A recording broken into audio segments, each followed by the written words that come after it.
Good morning to all of you. Gayatri group of institute के YouTube channel पर आप सभी का स्वागत है। चैनल को सब्सक्राइब करें, वीडियो को लाइक और शेयर करें।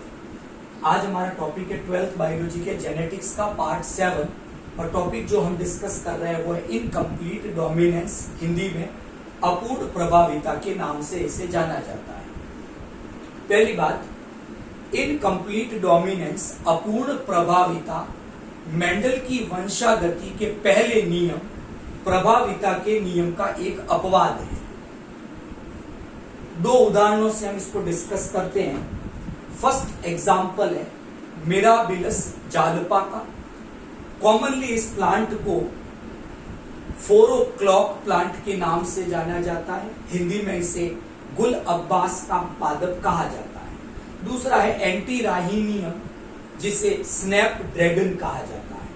आज हम डिटेल डिस्कस करेंगे इस घटना के बारे में और उदाहरण के लिए हम मिराबिलस जालपा पे इसकी स्टडी करेंगे। ओके, मेंडल के बाद दूसरे साइंटिस्ट ने गार्डन पी के अलावा कुछ अन्य प्लांट्स पर मोनोहाइब्रिड क्रॉस, डाईहाइब्रिड क्रॉस ऐसे कुछ एक्सपेरिमेंट किए, लेकिन अनफॉर्चुनेटली उन वैज्ञानिकों को वैसे परिणाम नहीं मिले जैसे रिजल्ट मेंडल को अपने मोनोहाइब्रिड और डाईहाइब्रिड क्रॉस के दौरान मिले थे।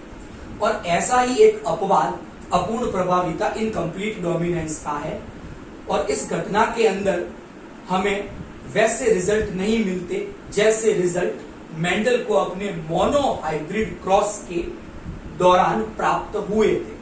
और इसलिए ये इनकम्प्लीट डोमिनेंस प्रभाविता के नियम का एक एक्सेप्शन, एक अपवाद है। तो उदाहरण से स्टार्ट करते हैं, इसको फिर डिटेल पढ़ेंगे इसके बारे में। क्या किया कि नेचर में मिराबिलस जालपा का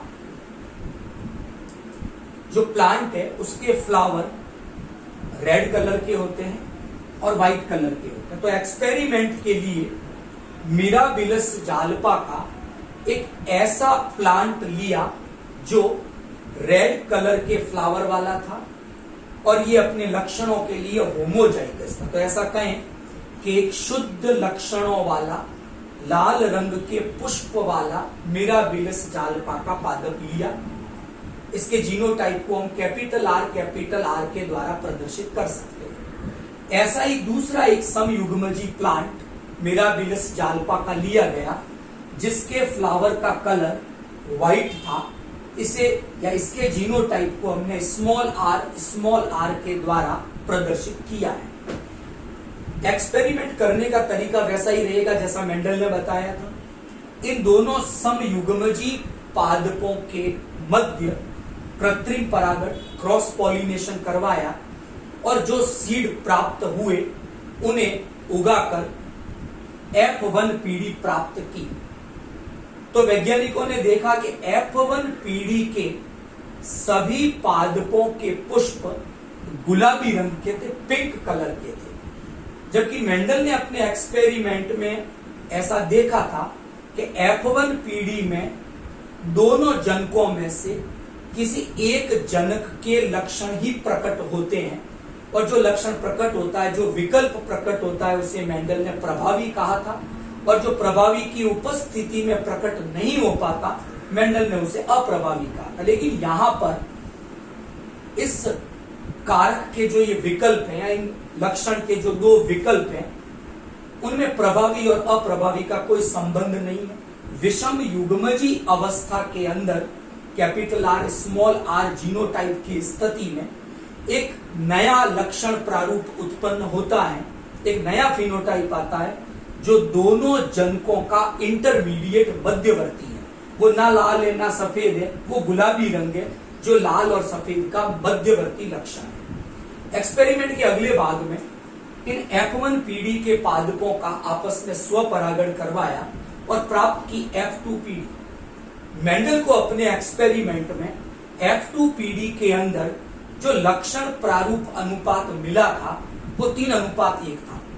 75% प्लांट प्रभावी लक्षण वाले थे, केवल 25% प्लांट अप्रभावी लक्षण वाले थे। लेकिन यहां पर जो लक्षण प्रारूप अनुपात है वो 3:1 नहीं मिलकर 1:2:1 प्राप्त हुआ। एक पादप ऐसा प्राप्त हुआ जिसके पुष्प लाल रंग के हैं, 2 पादप ऐसे प्राप्त हुए जिसके पुष्प गुलाबी रंग के हैं, और 1 पादप ऐसा प्राप्त हुआ जिसके पुष्प सफेद रंग के।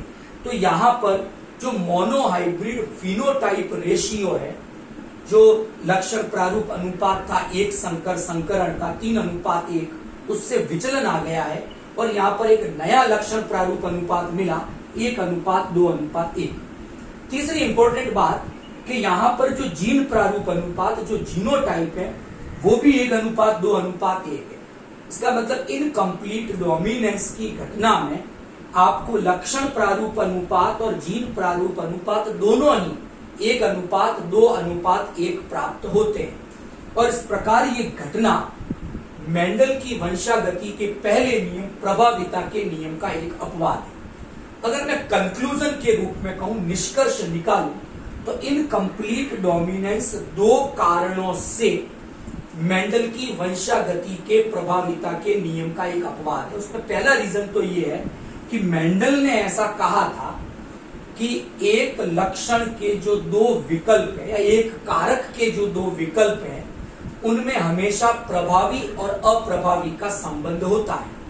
लेकिन इस घटना में ये संबंध समाप्त हो गया है और इसीलिए विषम युग्मजी अवस्था में दोनों जनकों का एक मध्यवर्ती लक्षण प्रारूप उत्पन्न होता है और एक नया फिनोटाइप देखने को मिलता है।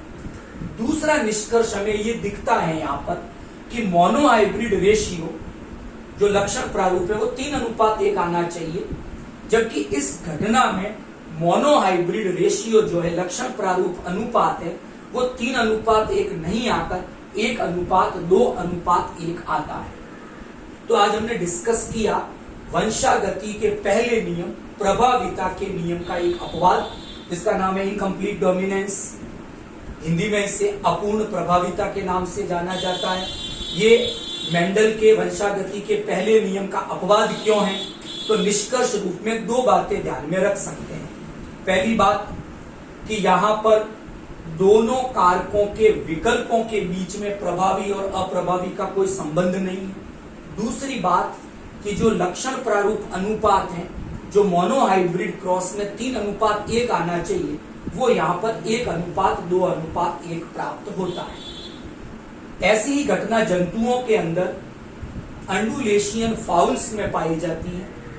इन फाउल्स के अंदर जो फेदर का कलर है, पंखों का जो रंग है, पर का जो कलर है, वो भी इस इनकम्प्लीट डोमिनेंस की घटना का ही एक उदाहरण है।